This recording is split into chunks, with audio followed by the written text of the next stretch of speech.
De la palabra, Hechos capítulo 15, el verso 36 al 41. Un saludo especial para la directiva de los jóvenes, los líderes acá en el altar. Hermanos, bendiciones. Y si hay amigos con nosotros, son muy bienvenidos. Siempre será para nosotros una bendición tenerlos entre nosotros. Jesús los ama. Y está interesado en la salvación de ustedes. Dice la Biblia en Hechos capítulo 15, el verso número 36 al 40. Después de algunos días, Pablo dijo a Bernabé: volvamos a visitar los hermanos en todas las ciudades en las que hemos anunciado la palabra del Señor, para ver cómo están.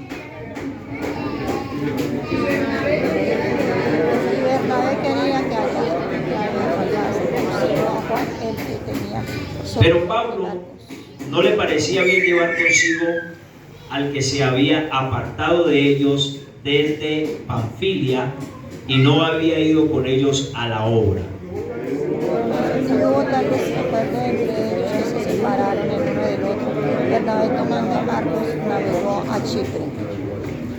Y Pablo, escogiendo a Silas, lo encomendado por los hermanos a la gracia de Dios. Pasó por Siria y Cilicia, confirmando a las iglesias. Amén. Démosle gloria a Dios. Por favor, siéntese, tengan la amabilidad, los que tienen la forma de hacerlo. Reitero a todos la bienvenida en el nombre de Jesús. A los jóvenes que hay aquí entre nosotros, decirles que Dios tiene un propósito.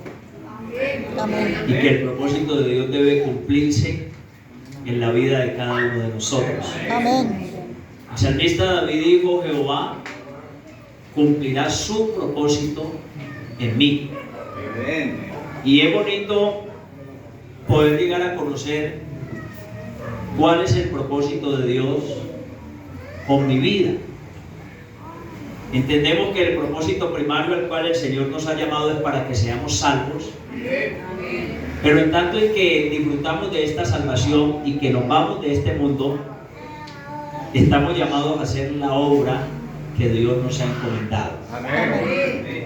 Y Dios se trae una expectativa muy grande con los jóvenes.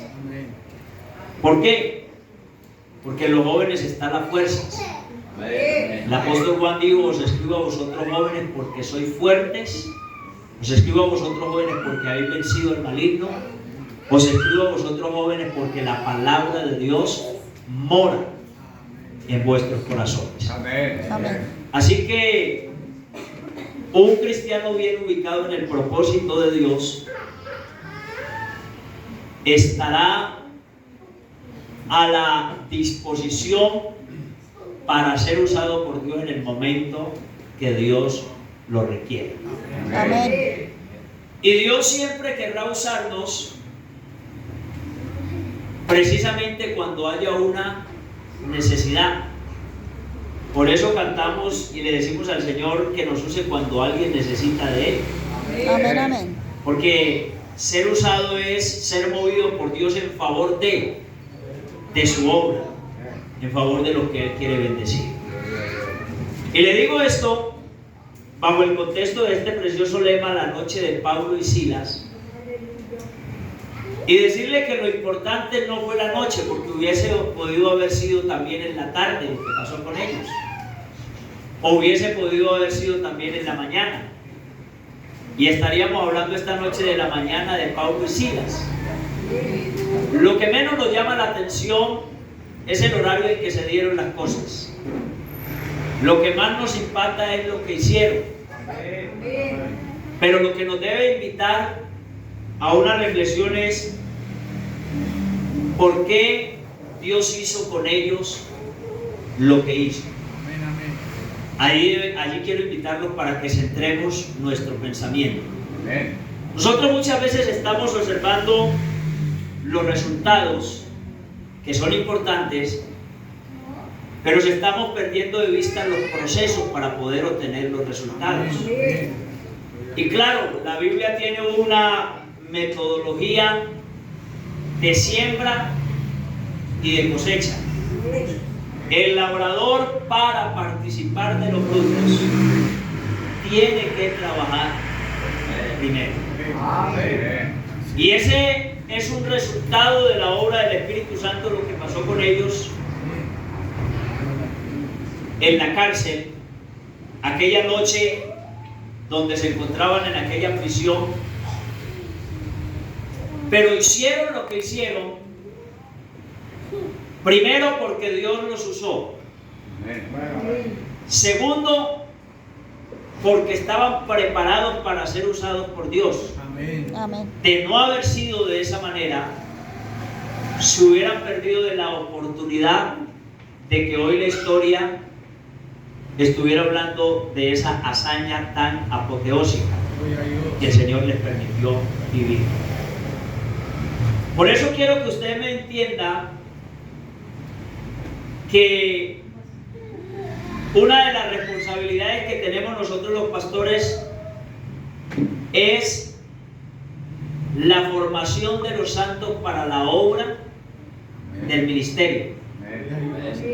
Y que usted y yo como cristianos debemos estar preparados y dispuestos para toda buena obra.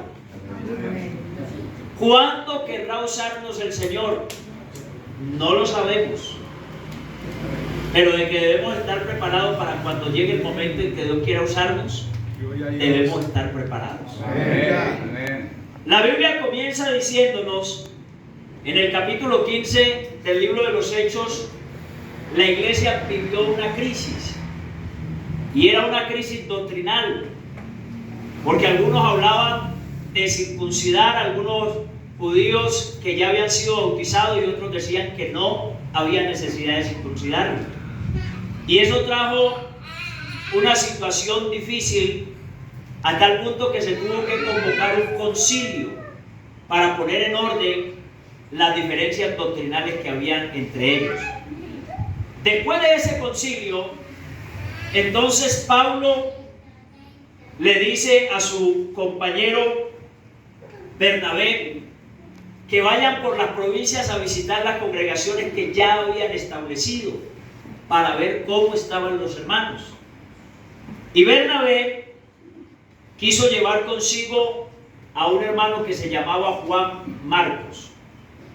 Pero resulta que Pablo no quería que Juan Marcos los acompañara, porque en términos muy nuestros, Juan Marcos había salido flojo para el trabajo de la obra del Señor. No era esforzado, no era valiente en ese momento para hacer el trabajo. Y Pablo dijo, no, yo no estoy de acuerdo en que lo llevemos. Y eso generó que Bernabé cogiese por un lado con Juan Marcos, y entonces Pablo ahora tuvo que buscar a un compañero para su viaje misionero. Y este compañero precisamente se llamaba Silas. Usted tiene que estar preparado para el momento en que Dios lo requiera. ¿Sabe, mi querido hermano, que Pablo se va con Silas a predicar la palabra del Señor y llegan a cierto lugar donde con vehemencia y autoridad del Espíritu Santo están predicando la palabra, y una mujer llamada Lidia, vendedora de púrpura, la Biblia dice que el Señor le abrió el entendimiento. ¿Usted sabe quién es el que nos hace entender? Y cuando ella entendió, dijo, si he hallado gracia delante de vosotros, moren aquí en mi casa, quédense aquí. Y ellos se quedaron ahí para seguir predicando la palabra. Y predicando la palabra, se levanta una mujer que tenía espíritu de adivinación y empezó a dar voces detrás de Pablo y de Silas, y decía, estos hombres tienen el gran poder de Dios. Mire que el poderoso no era solamente Pablo, o no solamente Pablo tenía el poder de Dios, también Silas estaba ya investido por el poder del Espíritu Santo. Estos hombres tienen el gran poder de Dios. Y para poder llegar al suceso de la noche de Pablo y Silas, necesitamos que haya necesidades en las que Dios puede glorificarse, pero también necesitamos que haya hombres y mujeres llenos del poder del Espíritu Santo, que es la herramienta con la que Dios responde a las necesidades del mundo actual. Alabanzas al nombre del Señor. Y esa mujer estaba gritando: estos hombres tienen el gran poder de Dios. Yo le pregunto, ¿lo que ella decía era verdad o era mentira? Era verdad, pero era una verdad que no le respondía a ella proclamarla. Y la Biblia dice que, disgustando esto a Paulo, se devolvió y la reprendió.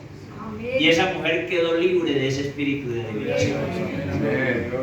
Cuando los amos que la explotaban, que la instrumentalizaban para tomar ganancia de ella, se dieron cuenta que el espíritu de adivinación se había ido de ella, entonces formaron un alboroto y dijeron a los líderes: estos hombres alborotan al pueblo, trayéndonos doctrinas que no nos es lícito ni siquiera escuchar.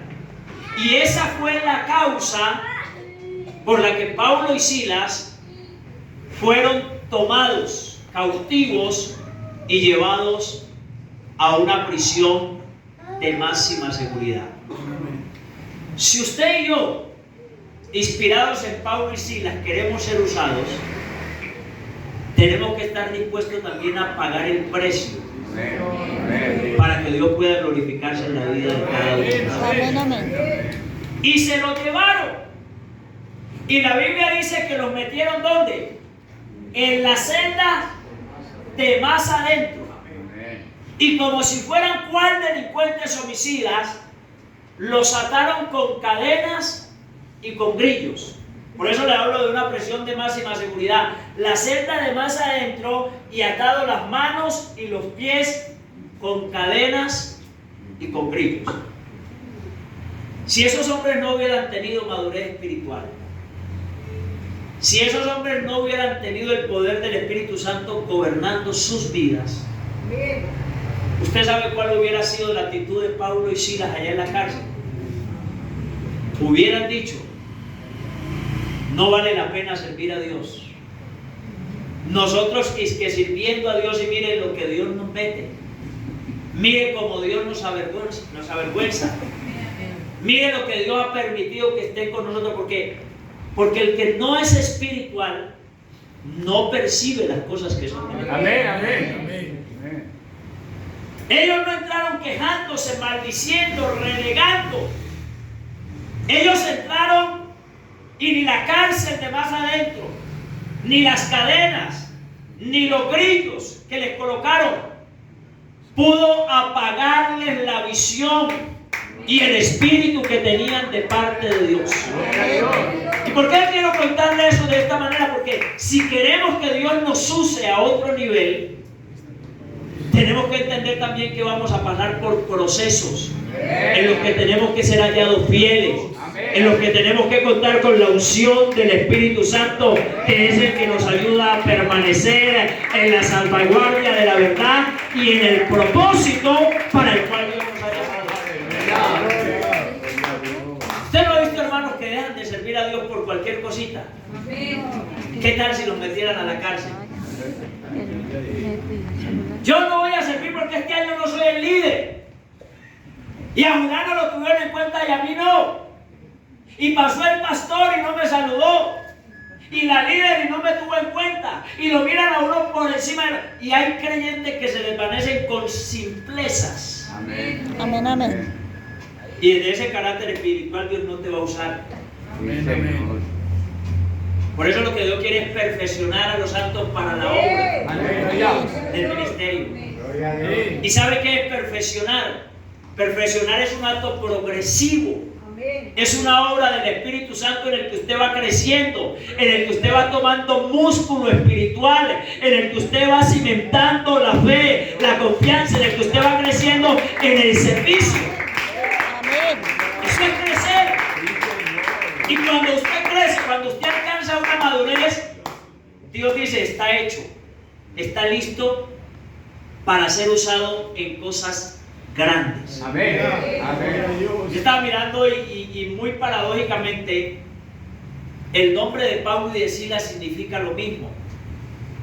Pablo significa pequeño y Silas en el arameo también significa pequeño. Dios no anda buscando hombres grandes para usarlos. Dios anda buscando hombres que se rindan a su presencia, que se pongan en las manos de Él para que Él los exalte y para que su nombre sea glorificado. Alabanza al nombre del Señor. Vamos a ser honestos desde nuestra humanidad, hermanos, jóvenes y todos. Si a nosotros nos metieran a la cárcel, honestamente, ¿cuál sería nuestro estado de ánimo?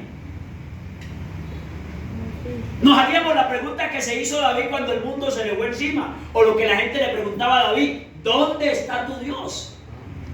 Y David dijo: me acuerdo de estas cosas y derramo mi alma dentro de mí.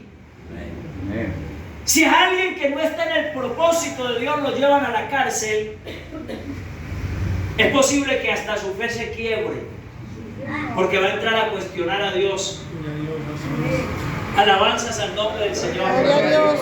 Pero estos los llevan a la cárcel y aunque saben que son inocentes, hay un carácter, hay una madurez, hay una postura inquebrantable delante de Dios en su carácter espiritual. Y yo quiero pensar, como en otras ocasiones lo hemos dicho, yo me imagino a Pablo preguntándole a Silas, o a Silas preguntándole a Pablo, porque el espiritual asocia las cosas espirituales. Amén. ¿Por qué no nos hacemos aquí un culto? ¿Por qué no nos hacemos aquí un culto, Pablo? Amén. Amén. Y yo me imagino diciendo a Pablo: vamos a hacer un culto. Listo, Silas. Oiga, pero nos dejaron los pies atados y los pentecostales nos gusta movernos. Amén. Y las palmas también, las manos también nos las ataron. No hay con qué aplaudir. Y entonces, ¿con qué lo hacemos? Hermano, vea, el diablo no puede robarnos la libertad espiritual que Dios nos ha dado.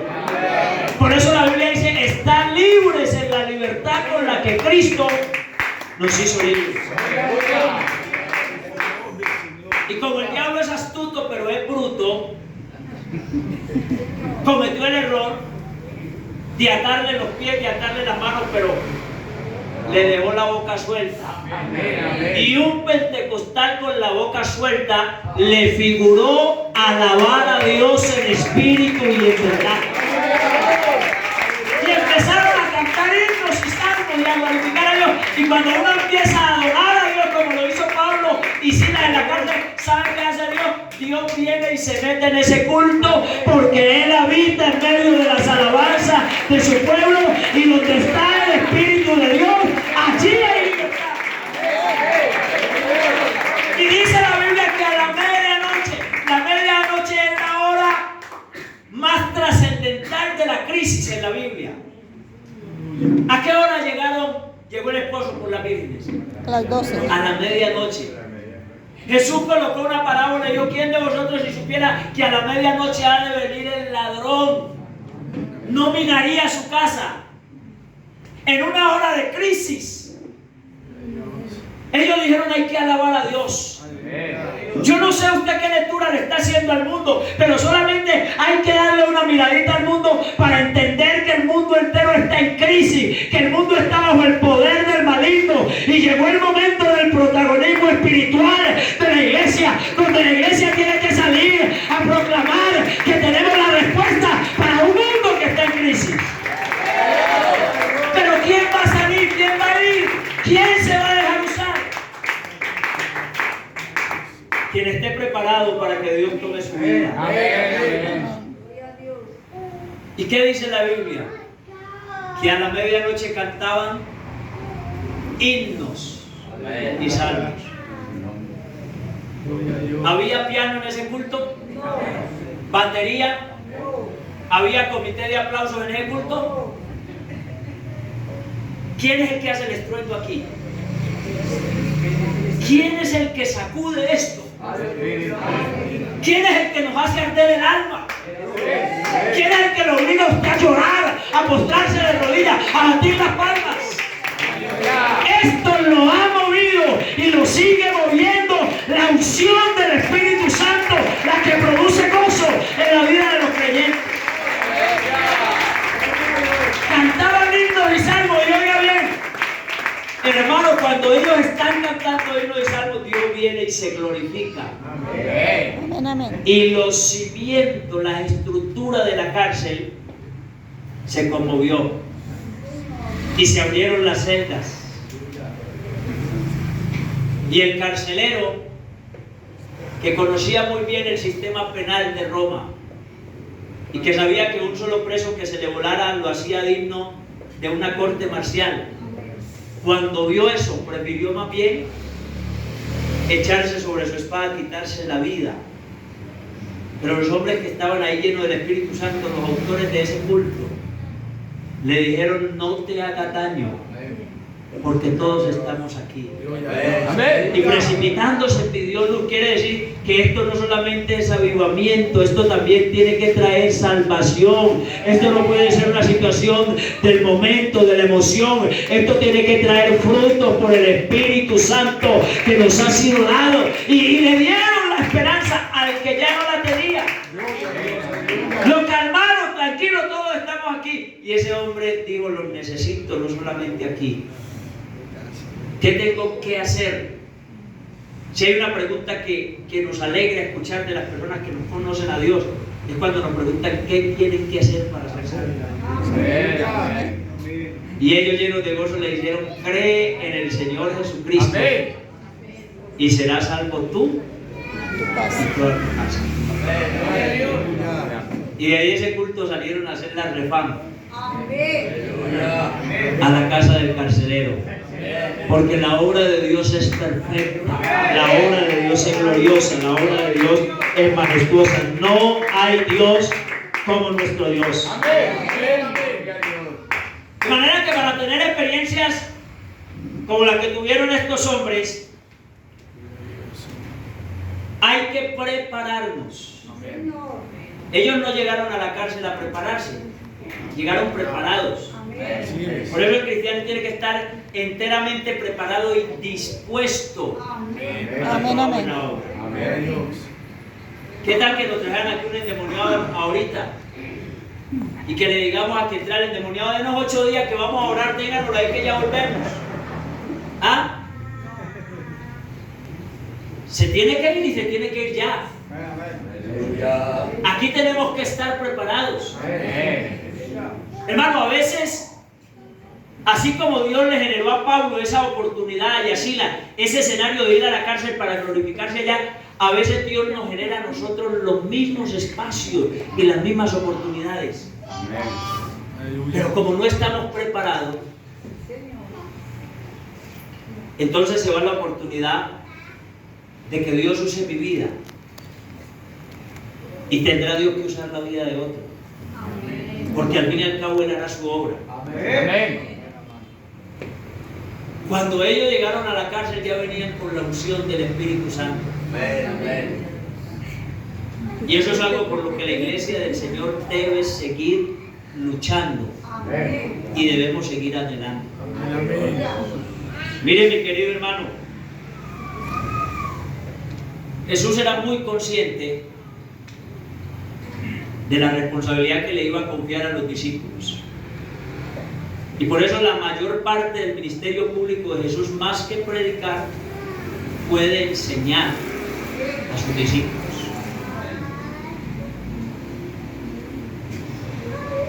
Y se tiene que ir, y ya les enseñó la parte teórica, pero ahora para salir a hacer el trabajo necesitan la parte práctica, una vivencia para poderse graduar.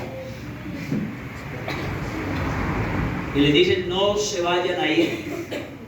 He aquí que yo enviaré la promesa promesa del Padre sobre vosotros, quedados en la ciudad de Jerusalén hasta que seáis investidos del Espíritu Santo. Esa palabra investido es hasta que el Espíritu se los lleve por delante, los invada, los posea, los llene. Amén, amén. Porque yo lo voy a enviar a ustedes como ovejas en medio de lobos. ¿Qué tipo de líder es este que es capaz de mandar unas ovejas en medio de lobos? Tan vulnerables que son. Pero vayan. Si van con la unción del Espíritu Santo, ustedes van a hollar serpientes, van a poner la mano sobre los enfermos, se van a sanar, los que estén endemoniados van a ser libres. Este es el líder que nos está viendo, el que ya los ha formado. Dios nos prepara el escenario para que sigan habiendo noches como la de Pablo y Silas, para que sigan habiendo milagros como los que han habido en el paso de la historia bíblica. Pero usted tiene que estar preparado. Usted tiene que estar listo. Mire, hermano, si yo le hago una pregunta, ¿cuál es la hazaña que usted tiene más marcada de David en su mente? A ver, ¿cuál es la hazaña que más tenemos marcada? El día que David salió o se catapultó en la fama bíblica fue el día que mató a Goliat. ¿Y usted sabe qué tantas cosas pasaron allí que hicieron la diferencia en la vida de David? Le voy a decir. Llegó David porque su padre lo envió a llevar unos quesillos y a ver cómo estaban sus hermanos en la guerra. Y cuando David llegó, dejó su carga en los que cuidaban el bagaje y se arrimó allá donde estaba el alboroto y escuchó a un gigante paladín llamado Goliat de Gaza, que por muchos días se levantaba y desafiaba a los ejércitos del Dios de Israel diciendo: denme un hombre que pelee conmigo. Oiga bien, a los escuadrones del ejército de Jehová, los fieros en la guerra, y ninguno de ellos se levantaba para asumir el desafío para responder. Cuando el hermano de David lo vio, escuchando esa noticia, le dijo: yo conozco la malicia de tu corazón y sé que para ver la guerra has venido. Yo creo que aquí haya gente que no haya venido para ver la guerra, sino para pelearla. Amén. Para ponerse la número 10. Vamos a ver cómo es que sacan ese proyecto allí en la Graciela. No cómo lo sacan, no cómo lo sacamos. Amén. Usted de aquí. Amén. Sienta sentido de pertenencia, vaya por las almas, háblele al perdido, ore por los necesitados. Siéntase que es parte de esta guerra. Amén, amén. Y David le dijo a su hermano: ¿yo qué he hecho? Yo no he hecho nada. Como muy prudentemente. Porque la gente que Dios usa, perdónenme la expresión, no es visajosa. La gente que Dios usa no le gusta estar dando lámpara por allí. La gente que Dios usa tiene un carácter de temor de Dios, de humildad, de sencillez, de reconocer que el que hace la obra es el Señor y le atribuye todo a Él. Es lo que he hecho. Pero eso le quedó sonando, ¿sabe por qué? Porque eso hirió el ego espiritual de David. Así que cuando su hermano está, creo yo, retirado, David dice: ¿quién es este filisteo incircunciso? Era una ofensa para el filisteo. Y pregunta a David: ¿qué le darán al hombre que lo mate? La hija del rey, y también hay bienes y honra. Y David dijo: dígale al rey que yo lo mato. ¿Usted no le parece muy osado eso? A un guerrero de profesión, a un hombre de casi 3 metros de estatura y una pulguita allí, Si así le pudiéramos llamar a David frente a Goliat, dice yo, díganle que yo lo mato. Si había un hombre que debía haber enfrentado a Goliat en Israel, era Saúl. Porque la Biblia dice que de hombros arriba sobrepasaba a todos los hombres. Era el que más le daba la talla. Pero ¿sabe dónde estaba Saúl? Ya estaba muerto de miedo. Y le dijeron, rey, hay uno que dice que pelea. ¿Quién es? Y lo mandó a ver, y cuando le trajeron a David, y Saúl lo escaneó, no, lo vio jovencito, lo vio tierno, lo vio delicado. Dijo, no. ¿Y por qué le digo esto? Porque no quisiera que nadie menospreciara a los jóvenes que se han puesto en las manos de Cristo. Usted no sabe lo que Dios es capaz de hacer con estos jóvenes. Pablo le dice a Timoteo, os escribo a vosotros jóvenes. A Juan dice, porque soy fuerte. Pero Pablo le dice a Timoteo, ninguno tenga en poco tu juventud, sino sea ejemplo entre los creyentes, en palabra, en espíritu, en amor, en fe y en conducta. Y le dice, preséntate tú como ejemplo en todo. Dios te puede usar desde allí, desde la juventud. Y Saúl menea la cabeza como que no cree. El voto de Dios es suficiente para hacerlo. Amén. Y usted le denía, me le mido. Bueno, igual un soldado más, un soldado menos. Pero para que no se muera tan rápido, le voy a poner mi indumentaria de guerra. Esto es lo máximo, lo último en guaracha. Esto casi que pelea solo. Era tan buena que él no se la había puesto. Y le monta su uniforme de guerra a David. Y cuidado, jóvenes. Hoy estamos entrando a una generación que cree que esta guerra se gana y se pelea con publicidad, con virtualidad, mostrando lo que no es lo nuestro. La Biblia dice que las armas de nuestra milicia no son carnales, sino que son poderosas en Dios para la destrucción de fortalezas. Hay que saber de qué nos vamos a vestir para ir a esa guerra. Y David intentó dar un paso con esa infraestructura y no pudo. Y David le dice, no, quíteme esto, con esto no. ¿Con qué lo va a hacer?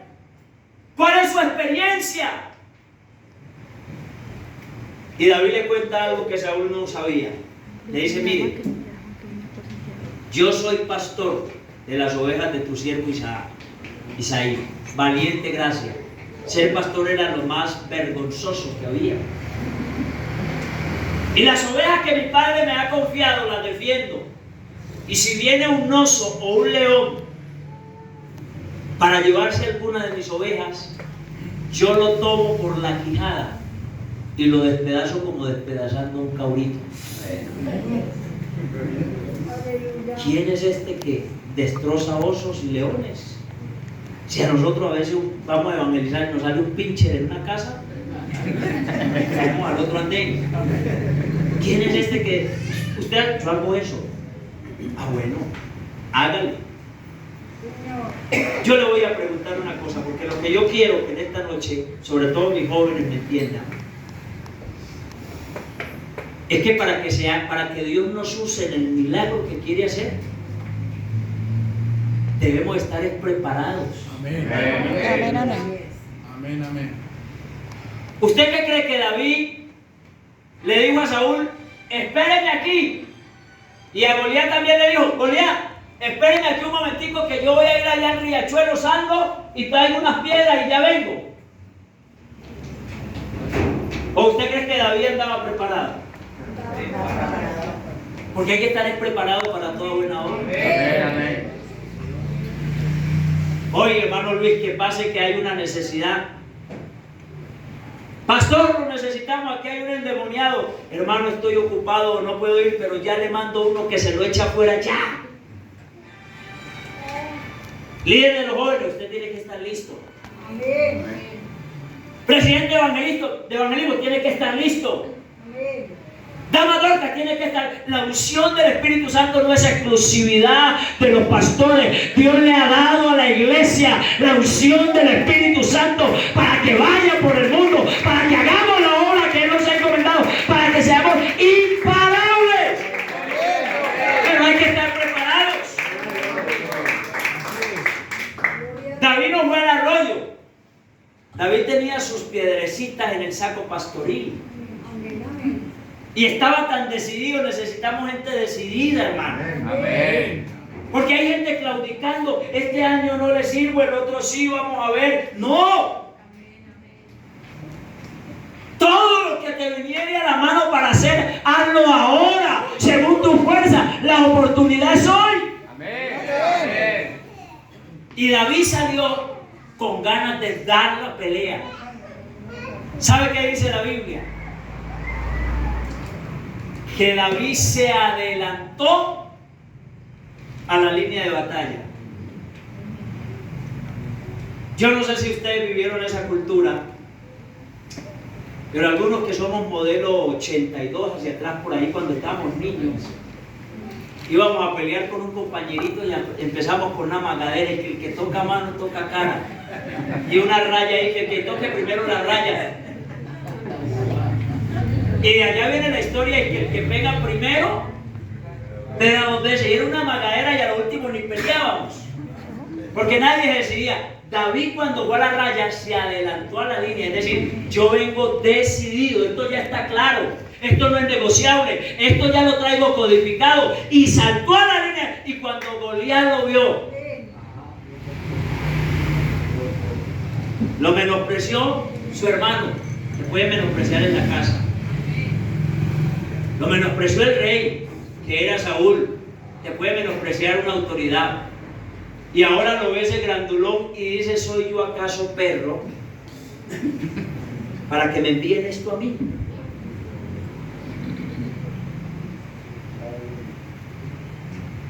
Aleluya. Y que quede entre nosotros el secreto. Digamos que en esa pelea apostaron. Usted hubiera estado ahí, aquí le hubiera apostado su platica, honestamente. ¿A Goliat? Yo me imagino que hasta Elías, el hermano de David, diciendo: voy 300 a Goliat. Porque a veces no se encuentra una persona que dé un voto por nosotros. Pero con el voto de Dios es suficiente. Con eso se hace la obra.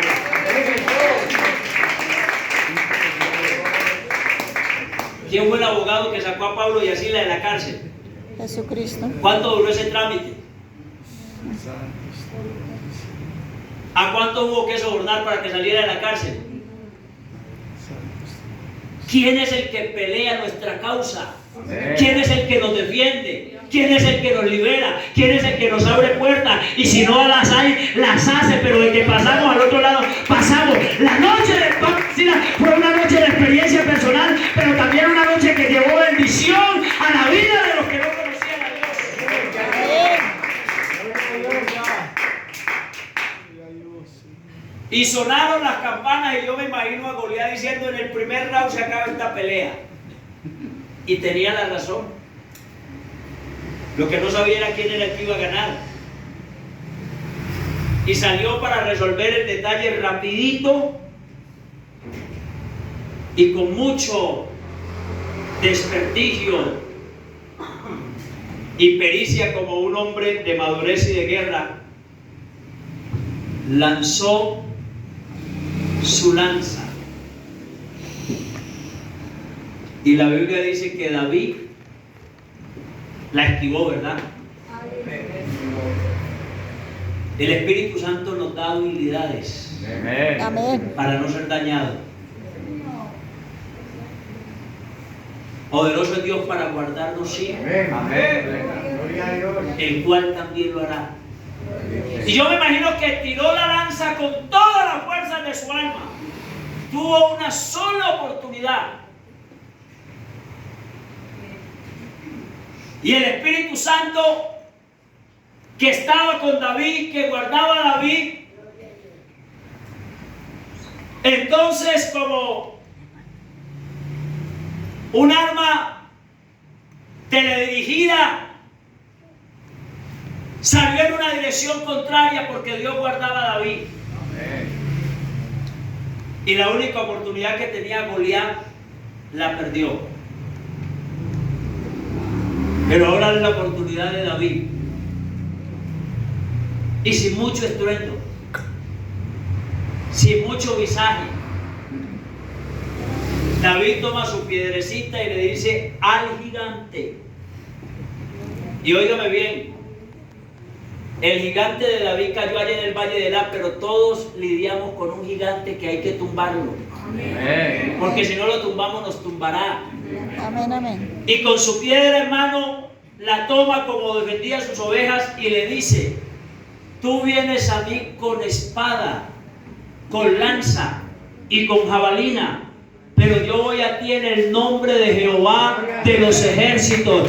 Y lanzó la piedrecita, hermano, y el mismo GPS que esquivó a David de la lanza tomó la piedrecita y la llevó y la condujo directamente hasta la frente del gigante Goliat, porque había una profecía en Génesis: para matar gigantes, él te herirá en el calcañar, pero tú le darás en la cabeza.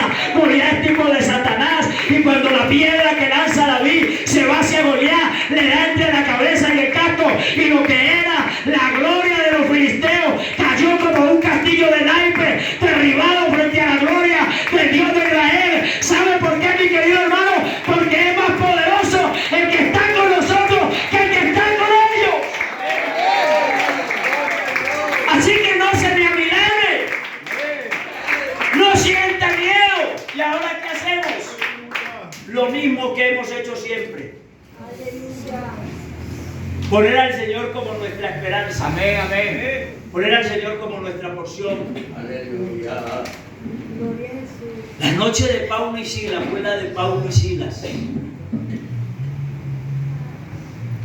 Ahora Dios tiene que generar el espacio de tu noche y de mi noche. Amén.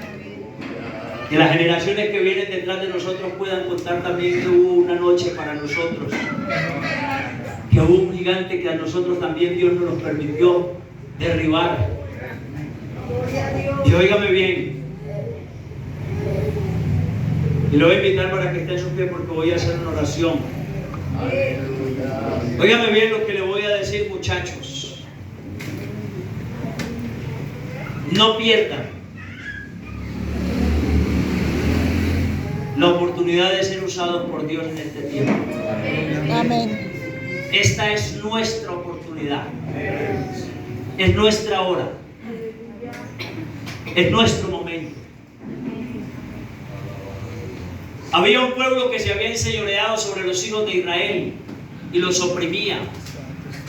Les cobraban grandes impuestos, los maltrataban. Y un día fue uno de ellos para llevarle el impuesto que tenían que tributarle. Y cuando está allá delante del rey, él entendió que en la vida hay oportunidades que no se repiten dos veces. Cuando Dios te quiere usar en favor de alguien es hoy. Amén, Y debe amén. dejarte usar hoy. Y la Biblia dice que se había llevado un cuchillo que le había sacado filo por ambos lados. Y este hombre era zurdo. Y cuando le paga el tributo al rey, y ahí están sus séquitos, le dice el rey: una cosa tengo que decirle de parte de Jehová. Y el rey le dice: habla. Y él le dice: no puedo, rey, porque solamente he declarado a ti lo que tengo que decir. Y el rey mandó a que sacaran a sus escoltas y cerró la puerta. Y este se le acercó sabiendo que no habría otra oportunidad. Y acercándose, dice la Biblia que lo abrazó y le metió el puñal por la quinta costilla y se lo metió hasta la empuñadura, es decir, hasta el cabo del puñal se lo metió. Y dice la Biblia que se vació el intestino del rey, se le salieron las heces. Acabó con el oprobio de Israel. Y viene y abre la puerta y sus soldados le dicen: ¿qué dice el rey? No lo moleste, que está descubriendo sus pies en este momento. Está en el baño, está haciendo sus necesidades, no quiere ser molestado. No, el rey ya estaba muerto. Y cerró la puerta. Y esperando ya tanto tiempo que salieron, entraron y lo encontraron muerto. Y se le cayó ese reinado por pedacitos. Pero ¿sabe qué quiero decirle con esa historia? Que hubo un muchacho que entendió que esa era su oportunidad para hacer lo que Dios quería que hiciera. Hoy Dios te trajo a esta iglesia para usarte, para que le sirvas. Y tu oportunidad es hoy. Quiero orar por todos los jóvenes que hay aquí conmigo.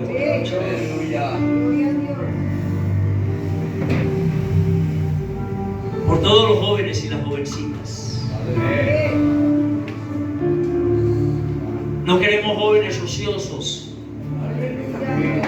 ni oxidados espiritualmente. No queremos jóvenes que tengan sus manos reposando. Queremos jóvenes con sus manos puestas en el arado, diciendo: somos la gente de esta generación para este tiempo. Yo no voy a decirle, porque sería usar de soberbia y tratar de menospreciar. Pero gracias a Dios por los testimonios de grandes hombres que nos antecedieron. Gracias a Dios por lo que hoy podemos hablar de ellos, de lo que fue un Domingo Zúñiga, de lo que ha sido un Álvaro Torres, de lo que hay un René Gaby. Gracias a Dios porque hay una generación que puede hablar de ellos. Pero ¿de quién hablarán los que vienen detrás de nosotros? Si no es de nosotros. Que la graciera sepa que aquí hay una iglesia con autoridad espiritual. Que el entorno, hermano, que la influencia que el maligno tiene alrededor de este territorio sea desaparecido, porque hay una iglesia que hace resplandecer la luz del evangelio. Tú eres luz, tú eres la respuesta de Dios. Que Dios los use a ustedes, muchachos, para predicar la palabra. Que Dios los use para orar por los enfermos y sean sanos. Que Dios los use para que sean llenos del Espíritu Santo. Pablo y Silas tuvieron una oportunidad y la capitalizaron para la gloria de Dios. Oremos por estos muchachos y digámosle a Dios que aquí estamos. Amado Dios, Padre Celestial, Cristo de la gloria, aquí está la humanidad, Señor, de la integridad física y espiritual de cada uno de estos muchachos, Señor, que sin duda alguna están batallando, están luchando por crecer, por ser mejores, Dios Todopoderoso, por ser un instrumento en tus manos. Yo te ruego, Dios de los cielos, que les ayudes de una manera especial, que los sustentes, Señor, que tu gracia sea sobre ellos de una manera especial, Dios Todopoderoso. Regálales un ministerio, regálales una visión nueva, Señor. Regálales una pasión por tu presencia, que sea la fuerza, el motor de esta iglesia, Señor. En el nombre tuyo te lo pedimos, Dios de los cielos. Bendito por los siglos de los siglos. Aplauda la presencia del Señor.